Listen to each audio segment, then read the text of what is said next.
வீடியோவை தொடர்ந்து பார்க்குறதுக்கு முன்னால் கீழே உள்ள சப்ஸ்கிரைப் பெல் பட்டனை கிளிக் பண்ணுங்கள். அப்போ தான் தொடர்ந்து வரும் செய்திகளை நீங்கள் பார்க்க முடியும்.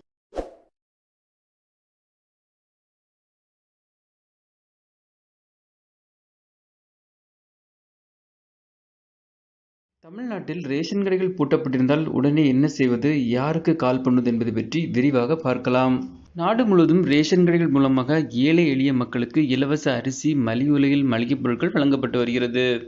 இதனால் மக்கள் பயனடைந்து வருகிறார்கள். ரேஷன் கடைகள் என்பது குறிப்பிட்ட நாட்களிலும் நேரத்திலும் திறந்திருக்க வேண்டும் என்பதுதான் விதி. ஆனால் இதை மீறி ஒரு சில நியாய விலைக் கடைகள் பூட்டப்பட்டிருக்கும்.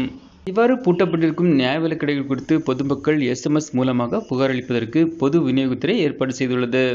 அதன்படி 9779904050 என்ற எண்ணிற்கு தங்களுடைய செல்போனிலிருந்து PDS 102 மூடப்பட்டுள்ளது என்று டைப் செய்து மெசேஜ் அனுப்பலாம்.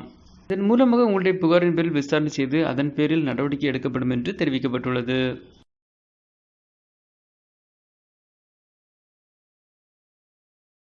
இந்த வீடியோ உங்களுக்கு பிடிச்சிருந்துச்சுன்னா லைக் பண்ணுங்க, சேனலை சப்ஸ்கிரைப் பண்ணுங்க. தேங்க்ஸ் ஃபார் வாட்சிங் ஆல் வியூவர்ஸ். தேங்க்யூ.